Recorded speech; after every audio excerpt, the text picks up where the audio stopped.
Hello, Mrs. Carr, Mrs. Fry's classes. Today is Wednesday, so you'll be working more on angle measurements. Quick review. Protractors are not professional tractors that farmers use. They are tools that measure the exact degrees of angles. When I say degrees, I don't mean how hot or lately how cold it is outside. I mean how far the angle opens, the degree of the opening. So on Monday, you had an assignment, and it looked a lot like this, where the protractors were already on the angles, lined up with the vertex, lined up with the base of the angle, and you had to decide if the angle was acute or obtuse, because that helps you determine which of the measurements you would use. For example, on this angle at the top, it's an acute angle.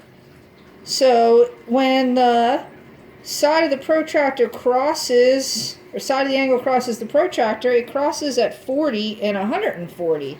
Obviously, looking at this angle, it's an acute angle. So this degree of opening is 40 degrees, not 140 degrees. Now, if the angle was opening the other direction, it would have been 140 degrees, but this is a 40-degree angle. Look at the bottom. This one is an obtuse angle. So you had ones like this also on your exit ticket where you had to determine this is definitely an obtuse angle. So looking at this one, it's crossing the protractor between 110 and 120. Also, you could say between 60 and 70, but that's not the opening of this angle. It's an obtuse angle. So this one would be 115 degrees, not 65 degrees. We did have some people mixing up. And they were correctly looking at the angle measurements, looking at where it crossed like they were supposed to, but they were choosing the wrong degrees. So make sure when you choose a degree, it makes sense. If it's an acute angle, you cannot be choosing a number that's more than 89. If it's an obtuse angle, you can't be choosing a number that's less than 91. That doesn't make sense. So think it through. That's why you have to identify the angle type first. Today, when we're using protractors, it's going to be talking about how to actually draw or construct your own angle if you're asked to draw an angle with a given degree.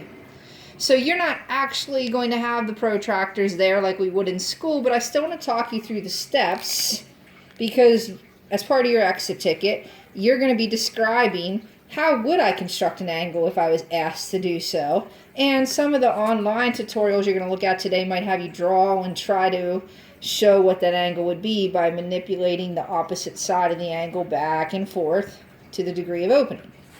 But if we were in school, and let's say, for example, I wanted you to draw a 50-degree angle, I would tell you we want to start by making a vertex point and a straight ray or side of the angle. I would probably use more like a ruler or a straight edge, but doing this on a whiteboard, a little trickier.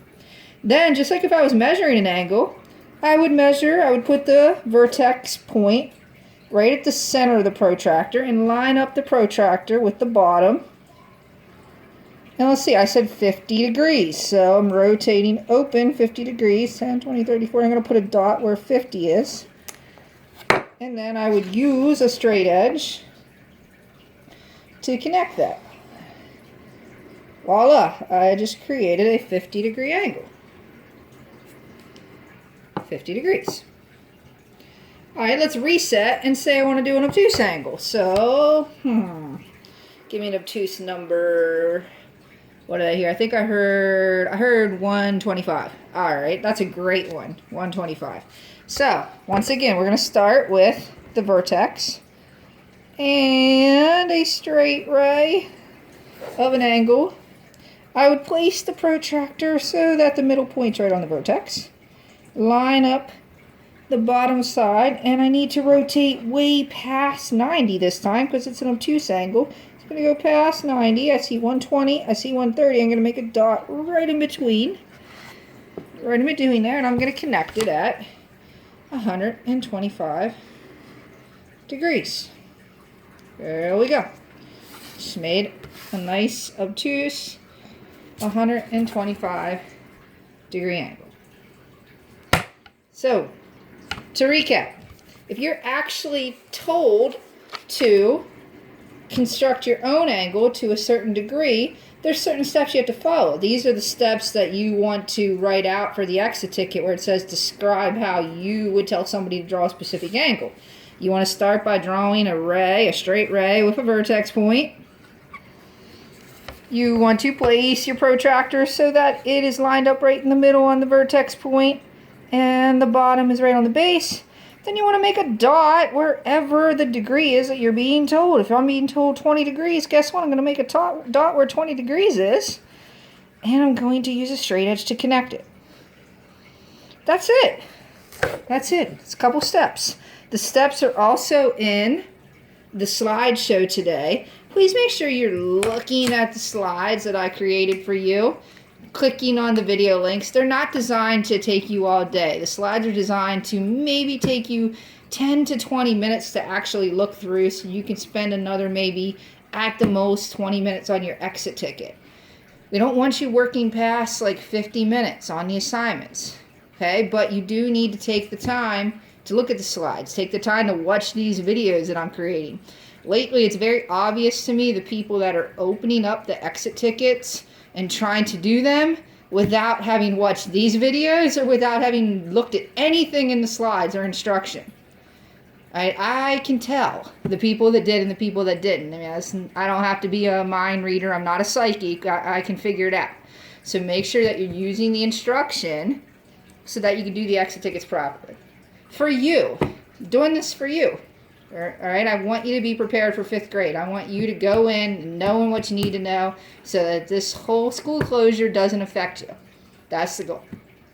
All right, so make sure you go to today's classwork tab, find today's date, click on the slides for today's instruction, and open and complete the exit ticket. Please refer back to the instruction slides. So if it's asking you steps to draw an angle, guess what? Have the instruction slides right there. I don't care if you copy right off of them so that you know the steps. I'm fine with that. Use your resources.